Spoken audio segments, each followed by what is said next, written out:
Hello, everyone. My name is KJ, and this is Great Talking Entertainment official channel. And this is going to be my non-spoiler review for season one, Daredevil: Born Again, which is now available on the Disney Plus. All 9 episodes are streaming right now.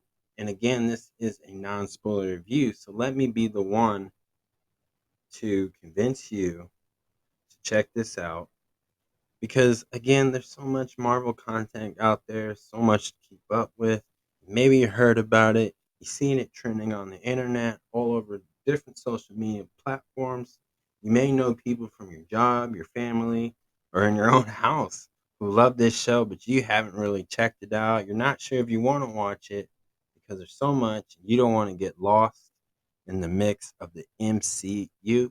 Well, let me be the one to convince you to put that all aside, check it out, and at least give episode one a chance. So sit back and relax and let me explain why you should definitely check out season one of Daredevil Born Again. So, Daredevil Born Again season one is definitely a superhero. It's definitely all Marvel. It has that vigilante. So, if you recognize a Batman, maybe you recognize a Punisher, maybe you recognize something like the John Wick movie.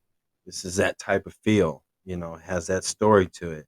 It's dark and gritty. It's not as close as the Netflix series Daredevil, but again, this is a reboot, a reintroduction, but with the original cast members who played these characters in the show. And I tell you, like every one of them did well, and it was nice. Like you had so much going on. Like it had a great plot story. It made sense. I feel like they made better choices from previous things that they've done in the Disney Plus series with other Marvel shows and specials, and even in the movies as well. But to me, this hits so many good things. For example, the actors did such a good job performing, especially the two main stars who play Matt Murdock, aka Daredevil, and of course the Kingpin. Like those guys nailed it. They knocked it out the park. They did an amazing job, and they really brought these Marvel characters to life. Just amazing. They just everything made sense. It was fun to watch, and you know what? It had a really good story to it as well. And yes, there's going to be some challenges that Marvel Studios is going to have to deal with in future projects because again, this is now in the era where you'll see Daredevil be connected to other Marvel films. That includes the Thunderbolts movie that comes out in May, and then the Fantastic Four movie, and then like a Spider-Man movie, like whatever else they have plans. This show is connected to that Marvel Cinematic Universe. You know that includes Deadpool and Wolverine as well. Like this is it, and you know they made it clear that this version was going to be completely different. They weren't going to focus so much on what happened in the Netflix series of Daredevil. But I will say this whole season one was like a love letter slash a thank you letter to how Netflix and that Marvel team of the people who wrote the scripts, made the production, did all the work to make that Daredevil show on Netflix very popular and most well loved that I think people today still enjoy watching when they watch it on like Disney Plus or whatever, right? This was definitely like a love letter and even in a way like a thank you letter as well. Like they acknowledge what has happened, they understand that what these characters been through and how they are dealing with it. But now they added that Marvel Cinematic Universe magic to it. The format that they've been doing, with since Iron Man to Captain America Brave New World to soon to be the Thunderbolts movie and of course that Fantastic Four. So it has that magic to it, that format, the ideas of how they want these movies and shows to portray these Marvel characters. And it's got all that in there now. There's a lot of reference to Marvel characters that have been in the live action and teased future characters that have not been in the live action and so much more. So they added all that to it. And let's just start with things that I don't like about it without spoiling anything about it. So the one thing is I sometimes felt the romance in this series felt unnecessary at times. Like it does fit the plot of the whole story of season 1, but I felt like at times they should have shortened the romance relationships and focus more on Daredevil, Kingpin, and any other Marvel characters in this show that are a part of Daredevil basically. I felt like they really should just focus a little bit more and a little bit less time on the romance because some of these romance and you know just don't make sense to me because if you're a diehard fan, if you read a Daredevil comic book and you know about the Kingpin, and you know about Daredevil, you know who they like, you know who they love, and it just doesn't make sense if to keep dragging on these romance stories in particular episodes if you're already going to go to what who Daredevil in comic books has a romance relationship with. It just doesn't make sense to me, right? And another thing that I feel like it won't make sense the way certain things happen in each episode when it takes place in New York. And because why? Because Spider Man's in New York. And, and the only reason why I don't have a lot of faith in it is because we all know, we all have the internet, we all read the news. We know it's very acknowledgeable that Sony owns the rights to making Spider-Man movies. And we know we're getting a Spider-Man 4 with Tom Holland. And I believe they're bringing back the other two former actors who played Spider-Man, Andrew Garfield and Tobey Maguire. And they're going to play Spider-Man as well. Just a, again, multiverse story, right? And we don't know the story of what Spider-Man 4 is going to be, but if it takes place in New York, because again, Spider-Man is your friendly neighborhood and he's in New York most of the time, right?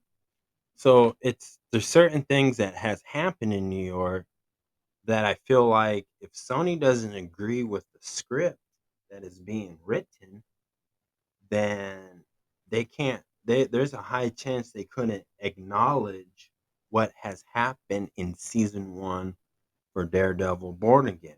Now, before anybody thinks I'm spoiling it, I'm not. Trust me.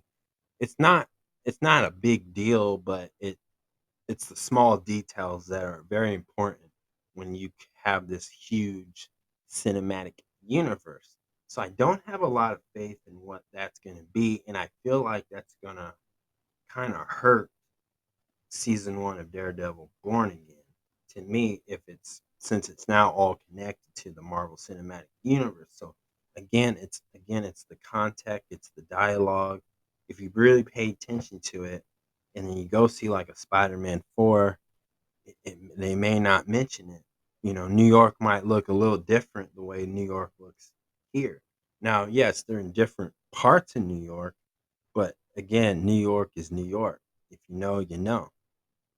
Okay. Now, how does this connect to like the Thunderbolts that's coming out? Well, I feel like that one was gonna I feel like they will acknowledge what has happened in season 1 but I hope it's not. They're just not gonna. I hope in Thunderbolts because Marvel Studios and Kevin Feige, who I am really referring to the most about what I'm not liking about what could happen and not happen, as far as how's this going to connect to again future Marvel movie projects that are coming out this year and next year, is I feel like the Thunderbolts could easily mention this, but I just hope they don't glaze over it. I just hope there's a scene in it. But again, based off the trailers of the Thunderbolts movie that's coming out, it seems like they're not just in New York. It seems like they're in other places at times, maybe in another country. And so there's a possibility, but I have to say I don't like the idea of where they're going with it if it's not going to really partake in what has happened with all these characters in the Daredevil Born Again season one. So that's my only thing I don't like about it. But I just want to make this clear that it's not like I'm gonna care. And it's nothing like it's not important, unless you're a diehard fan of this and you're really trying to connect everything and pinpoint, then yeah, there's gonna be some confusion in it. And sometimes they can't fix it, or sometimes they just make you wait until they figure out how to make it make sense in other post credit scenes or whatever, right? But that's my only those are like my only two topics of things I don't like about it is one, the romance, and two, just I just don't know. I don't think again, I don't have a lot of faith in when the Spider-Man 4 movie comes out because you know it, it's kind of like an obvious thing. Like if this all takes place in New York, how come such and such doesn't talk about it? It's just one of those things. But again, it's not important to bring up. Obviously, the plot of that Spider-Man 4 movie is more important. So again, it's going to be 50-50, and it may affect this show, it may not. Who knows? But it's just a not a great creative artistic way to try to cover all things. So that's my only two complaints about that. Now let's talk about uh, the things I do like. Again, I think everybody, not just the star of Daredevil, and not just the guy who plays Kingpin, which they did an amazing job, and I honestly, they're really good at it, right? And they really brought these characters to life. Even the side characters, the friends, the people who they associate with so much, and they could be like some of these characters in the show can be big threats. Some of these characters can be the next big hero. Maybe probably join the Avengers. Who knows? But so much, and I love the dynamic duel between Daredevil and particular characters, including the Kingpin. I felt like this whole show was like a parallel of watching these two live their life and handle things, uh, watch them struggle through certain things that they just cannot resist to do. And I again, the plot of this was so well told. And again, this has so much like and another thing I like about too is, in past Disney Plus series with Marvel, right? There's always those quote unquote, as the cool kids like to call it, the filler up episodes, which I can't imagine why would they put one filler up episode if they're only doing like 9 or 10 or less episodes, right? But hey, that's what the cool kids say, but as they call it, the filler up episodes, sometimes they have episodes that just doesn't make sense. It doesn't really um expand or broaden the plot of that particular season. But with this one, they did a lot better and in a more creative way. They really found a really cool angle to do that filler up episode, right? And that's where they kind of sprinkled a little bit more extra of those Marvel reference and mentions of particular Marvel characters. And I thought that was really cool. And it gives me hopes that, okay, they really are going to change. They are trying to improve. They've seen the feedback and the negativities from a lot of people and critics, of course. But at the end of the day, I feel like they're making better creative decisions the way they're going to introduce characters and not they're not trying to forget, but they're only focusing on what they want to focus now. And I think that's more important now where they're at in the MCU because they got about, let's see, I don't know, a lot of maybe 7 or 8 phase, not phase 1 but phase 8, I think. I'm not sure. But I thought they did really better on that. And again, they took care of these particular characters, and they actually are getting more comic book accurate to them as well. And it really shocked me in a good way. I was like, wow, they're really going with it, and they're not holding back in a way. And everything these characters do totally makes sense. This is what I would imagine the way these characters would act or think. And I thought that was really good.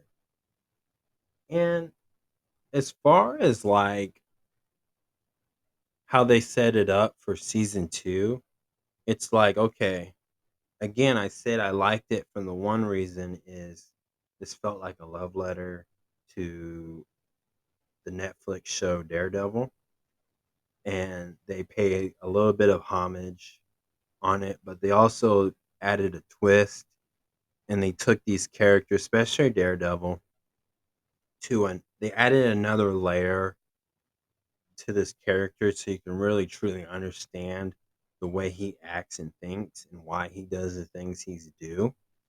And I think that was really important. And the way they set it up for season 2 is, I think they're going to focus more now on him just being Daredevil.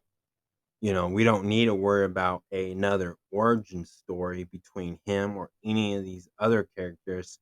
I think they're just going to get right into it and make those shows, make those episodes to the way they are portrayed in the comic books. And I think that's the route they're going with it, which I'm totally fine with. I think Daredevil is a well known character. People kind of get the gist of him. And I liked how they treated Kingpin in this. They really focus on him being more of a Marvel villain as they should. Like, this is not really about him having a soft heart or having a conscience or having second thoughts. He's just being the villain. He's being the evil guy. He's being the guy that puts the fear in innocent people. And they did such an amazing job, and everything again makes sense. And I'm telling you guys, you definitely should check this out. It's so worth it because they didn't add try to tie in every Marvel story or every Marvel movie or show again and try to tie it all in this one season on 9 episodes. They just focus on what Daredevil's Born Again season 1 needed to be, and it's perfect. It's perfect the way it is because they did less. Because sometimes more is less and less is more, and they did less and it felt like they gave us more into it. So it's definitely worth it, guys. Definitely check this out. If I had to give it a 10 out of 10, I'm give it an 8 as a season. Season 1, I'm giving it an 8, and it just got so much. Like, there's some, again, I have to give it an 8 because any project that comes out after this, it's going to affect season 1.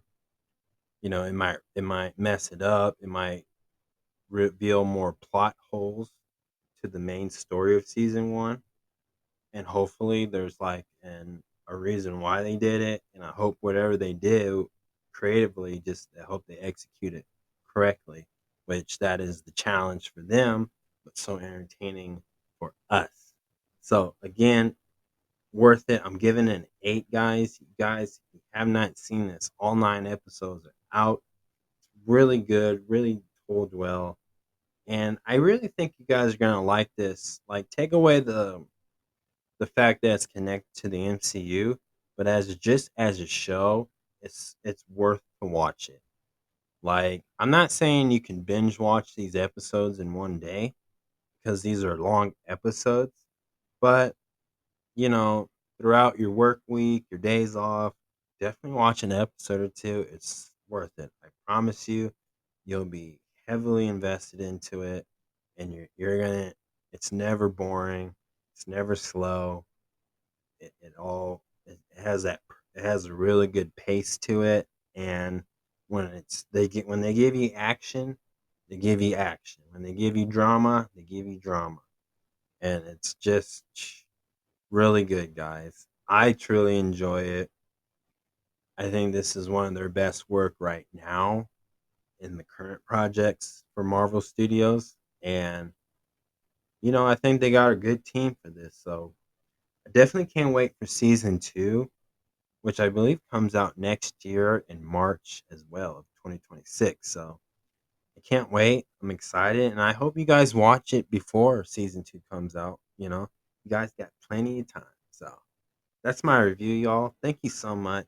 And please subscribe to my YouTube channel, Great Talking Entertainment Official channel. Subscribe, hit that notification button so you can always be updated with all my latest content. Thank you guys, and peace